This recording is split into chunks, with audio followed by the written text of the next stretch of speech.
Hello students, आज आपका फिर से स्वागत है फिजिक्स क्लासेज में।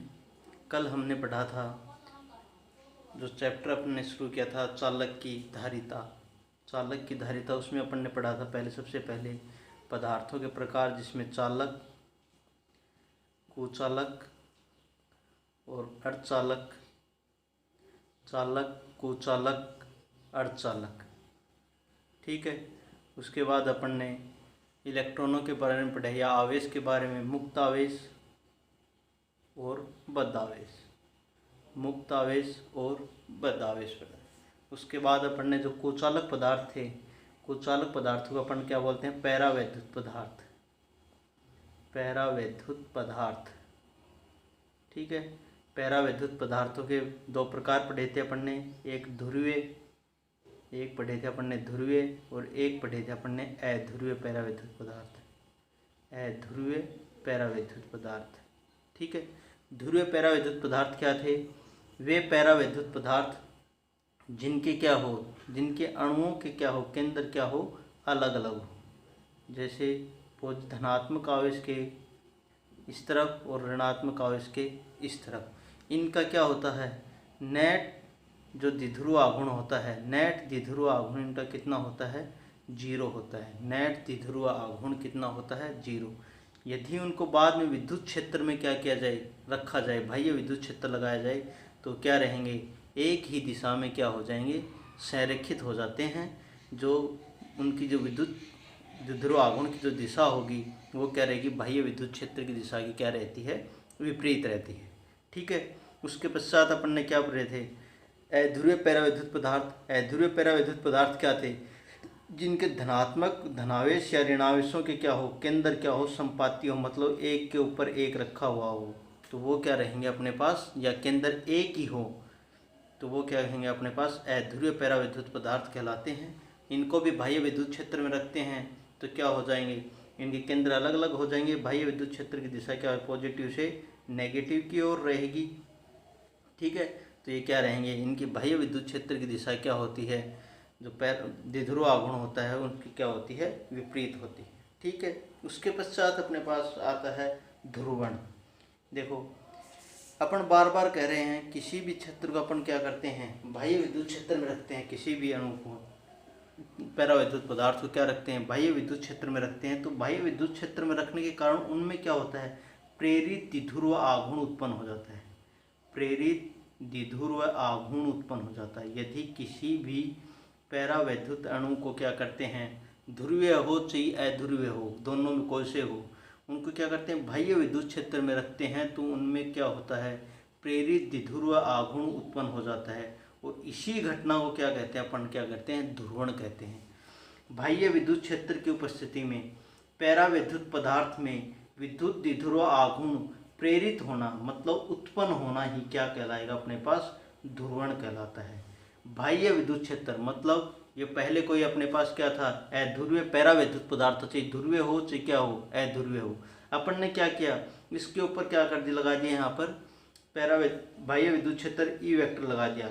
ठीक है। ई वेक्टर लिए इसकी दिशा क्या होगी? पॉजिटिव से नेगेटिव की ओर। ये क्या करेंगे? सभी जो अध्रुवीय पैरावैद्युत पदार्थ के जो अणु हैं वो क्या करेंगे?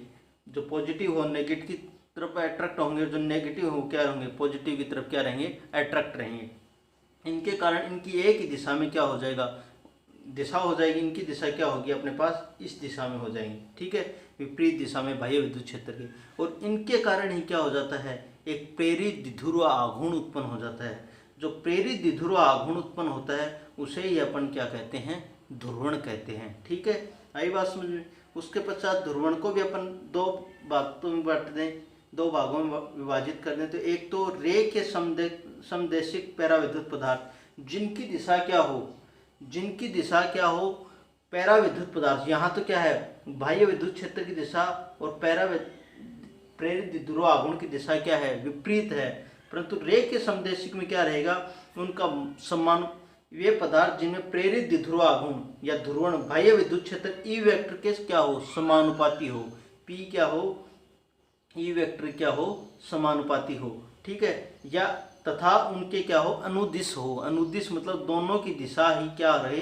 समान दिशा में रहे, जिस दिशा में पी वेक्टर की दिशा होगी उसी दिशा में क्या हो गया भाई, विद्युत क्षेत्र ई वेक्टर की क्या होगी, दिशा रहेगी। ठीक है, उसके पश्चात आता है अपने पास ध्रुवण सदिश।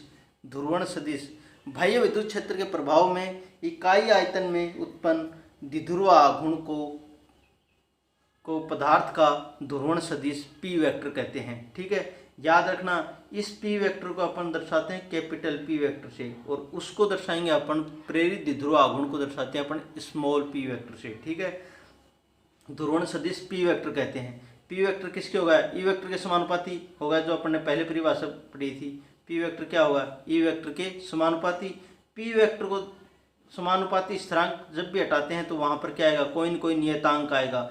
नियतांक ये क्या है अपने पास, जाई, क्या बोलते हैं इसको, जाई। ठीक है, इसको बोलते हैं अपन वैद्युत प्रवृत्ति। क्या बोलते हैं, वैद्युत प्रवृत्ति। ठीक है, जाई के मान के आधार पर ही अपन, जैसे अपने पास लोह चुंबकीय पदार्थ है, लोह चुंबकीय पदार्थों या प्रतिचुंबकीय पदार्थ या तीसरे कौन से होते हैं, पैरा चुंबकीय पदार्थ, इनकी क्या करते हैं, जाई के आधार पर ही उनको क्या करते हैं अपन, विभाजित करते हैं। ठीक है, जो अब अपन आ गए अपने जो चैप्टर का नाम था चालक की धारिता या विद्युत धारिता, उसके ऊपर अपन क्या आ गए, पहुंच गए हैं। ठीक है, तो सबसे पहले टॉपिक है चालक की धारिता। देखो मैंने पहले कहा था कि धारिता का मतलब क्या है, धारण करना, और चालक पदार्थों का अपन ने पहले पढ़ा था, जिनमें से क्या हो, आवेशों का प्रवाह आसानी से हो सके, वही क्या कहलाते हैं अपने पास, चालक कहलाते हैं। और धारिता का मतलब क्या कह दिया मैंने, धारण। ठीक है, तो अगर बोले किसी भी चालक की धारिता, उसमें आवेश ग्रहण करने की क्षमता या आवेश धारण करने की क्षमता ही क्या कहलाती है अपने पास, चालक की धारिता कहलाती है। ठीक है, किसी भी चालक की धारिता उसके आवेश ग्रहण करने या धारण करने की क्षमता को ही क्या कहते हैं अपन, चालक की धारिता कहते हैं। ठीक है, अगर अपन देखें किसी विलगित चालक को क्यों आवेश देने पर उसके विभव में V वृद्धि हो, तो देखो धारण करने की क्षमता मतलब अपन किसी भी चालक को क्या दें, क्यों आवेश दिया, तो उसके आवेश देने पर उसके विभव के मान में कितनी वृद्धि हो, V वृद्धि हो, जितनी क्या हो, Q समानुपाती क्या हो अपने पास, V हो, वही क्या कहलाएगी अपने पास, चालक की धारिता। यहाँ पर भी समानुपाती स्थिरांक हटाएंगे तो क्या आएगा अपने पास, एक नियतांक आएंगे, उसे क्या कहते हैं, चालक की धारिता या चालक के आवेश धारण करने की क्षमता क्या कहलाती है, C बराबर क्या हो जाएगा अपने पास, Q/V। देखो एक यहाँ पर शब्द है, किसी विलगित चालक को क्यों आवेश देने पर। देखो एक चालक जो अपने डेफिनेशन दी, यहाँ पर अपने पास दे रखा विलगित का मतलब ये हो जाएगा कि उसका किसी अन्य का प्रभाव नहीं होगा। जो अपने पास, जैसे ये कोई चालक अपने पास है, इसके ऊपर अपन ने क्यों आवेश दे रहे हैं, ठीक है, बाहर से और भी आवेश दे रहे हैं इसको, पर इसके ऊपर जो भी आवेश दे रहे हैं ये आवेश का मान ही निर्भर करे, बाकी किसी चीज का निर्भर न हो, जैसे ताप का प्रभाव उसके ऊपर न पड़े। मतलब जो चालक हो, जिसको आवेश अपन जो दे रहे हैं उसी का प्रभाव हो, बाकी किसी का प्रभाव न हो, वो क्या कहलाएगा अपने पास, विलगित चालक कहलाएगा। ठीक है, तो आवेश देने पर विभव के मान में V वृद्धि हो तो Q समानुपाती क्या हो जाएगा, V। Q बराबर क्या हो जाएगा, CV। C क्या है यहाँ पर, चालक की धारिता, या क्या है ये, नियतांक है। क्या है, नियतांक है। ठीक है, C बराबर क्या हो जाएगा, Q/V। ठीक है, अब आवेश व विभव में अपन यदि ग्राफ खींचना चाहिए तो क्या रहेगा, आवेश क्या है, विभव की क्या है, समानुपाती क्या रहेगा, एक सीधी रेखा आती है। ठीक है, यदि इसका स्लोप ज्ञात करना चाहें, स्लोप किससे ज्ञात करती है, ढाल, स्लोप या ढाल, tan थीटा, या प्रवणता बोलते हैं इसको, प्रवणता बोल दो, ढाल बोल दो, या स्लोप बोल दो। ठीक है, तो tan थीटा बराबर क्या हो जाएगा, Q/V। ठीक है, या C बराबर क्या हो जाएगा अपने पास, tan थीटा हो जाएगा। यदि अपन इसका मात्रक ज्ञात करें, सही मात्रक ज्ञात करें धारिता का, तो C बराबर क्या था अपने पास, Q/V। Q का मात्रक क्या होता है, आवेश का मात्रक क्या होता है अपने पास, कूलाम, आवेश का मात्रक होता है अपने पास कूलाम, और V का मात्रक क्या होता है अपने पास, वोल्ट, विभव का मात्रक क्या होता है, वोल्ट, या कूलाम प्रति वोल्ट, या इसको बोलते हैं फैराड। क्या बोलते हैं, फैराड कैपिटल है, फैराड साइंटिस्ट के नाम पर है। C का मात्रक क्या हो जाएगा, फैरेड हो जाएगा। धारिता का मात्रक अपने पास क्या हो जाएगा, फैरेड हो जाएगा। ठीक है, यदि अपन 1 फैरेड की परिभाषा दें, अपन किसकी परिभाषा दें, 1 फैरेड की परिभाषा दें, तो क्या होते हैं, अपन आवेश को मान को क्या कर दें 1 कूलाम, और वोल्ट कितना कर दें 1 वोल्ट हो जाएगी। तो क्या हो जाएगा अपने पास, जो धारिता का मान आएगा वो क्या हो जाएगा अपने पास 1 फैरेड हो जाएगा।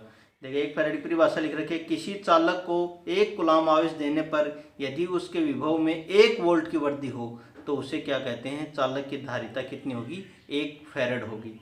यदि किसी चालक को अपन कितना आवेश दें, भाई ये कोई अपने पास चालक है, ठीक है, तो अपन इसको क्या कर रहे हैं 1 कूलाम आवेश दे रहे हैं। ठीक है, 1 कूलाम आवेश देंगे तो इसके क्या होगा, विभव के मान में भी क्या होगी, वृद्धि होगी। यदि वृद्धि भी कितनी हो अपने पास 1 वोल्ट हो, कितनी हो 1 वोल्ट हो, तो इस चालक की जो आवेश धारण करने की क्षमता वो कितनी होगी अपने पास 1 फैरेड होगी। ठीक है, इससे रिलेटेड जो अपने पास क्वेश्चन मैं आपसे पूछना चाहूँगा, क्वेश्चन है, यदि अपन क्या कर दें, क्वेश्चन लिखिए, यदि अपन क्या कर दें, किसी चालक के आवेश का मान क्या कर दें, डबल कर दें, यदि आवेश का मान क्या कर दें, डबल कर दें, तो उसकी धारिता पर क्या प्रभाव पड़ेगा। पहला क्वेश्चन ये है, यदि किसी चालक के आवेश का मान अपन क्या कर दें, डबल कर दें, तो उसकी धारिता का मान क्या होगा। दूसरा है क्वेश्चन है, यदि किसी चालक के अपन विभव को क्या कर दें, डबल कर दें,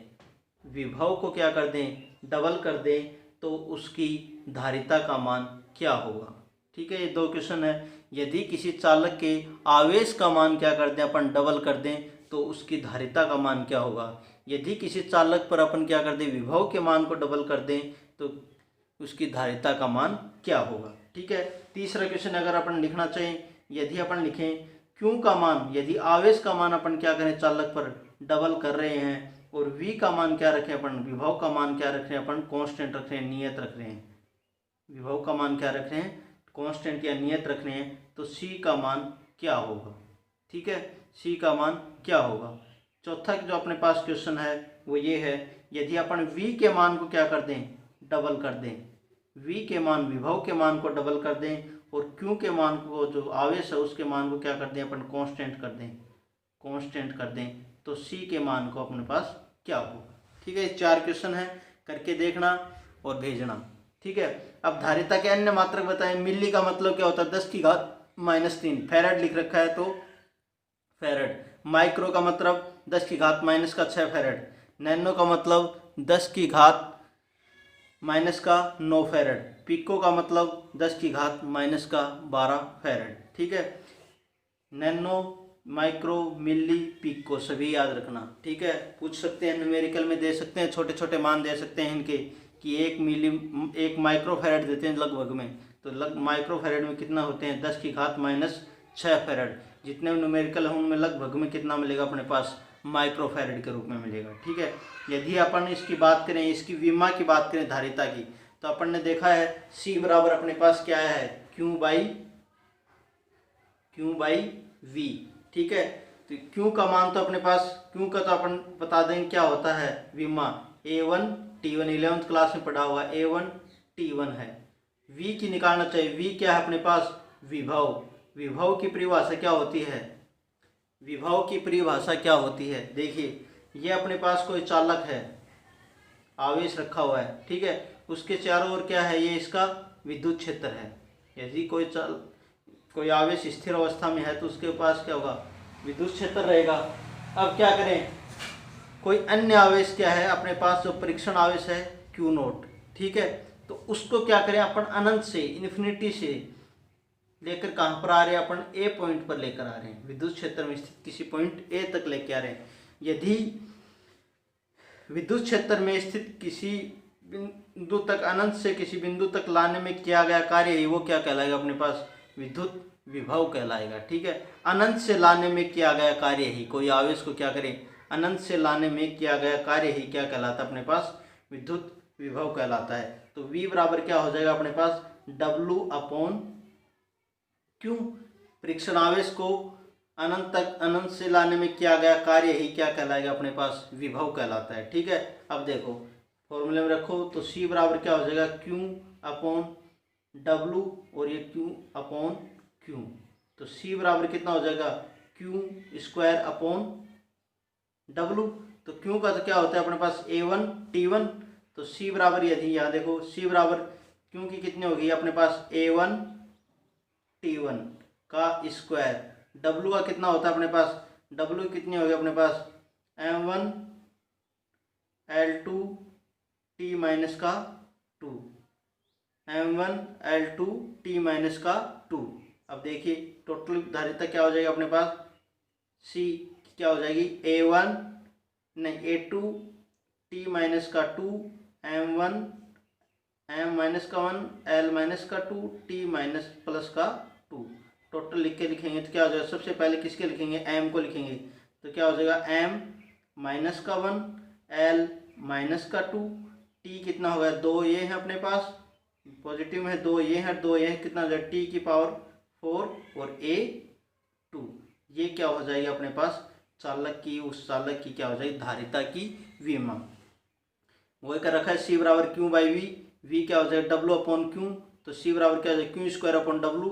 Q का कितनी है अपने पास A1 T1, Q बराबर कितना होता है अपने पास IT, I बराबर क्या होता है अपने पास Q अपॉन T, धारा की परिभाषा से, विद्युत धारा की परिभाषा से 10th क्लास में पढ़ी होगी, विद्युत धारा की परिभाषा से I बराबर Q अपॉन T। एकांक समय में आवेश प्रवाह की दर क्या कहलाती है अपने पास, विद्युत धारा कहलाती है। ठीक है, उसी से आया है A1 T1, ये अपने पास कितने हो गए कार्य की लिख दी, और जो टोटल आ गई है क्या हो गई अपने पास विद्युत धारिता की विमा। ठीक है स्टूडेंट्स, आज के लिए इतना ही।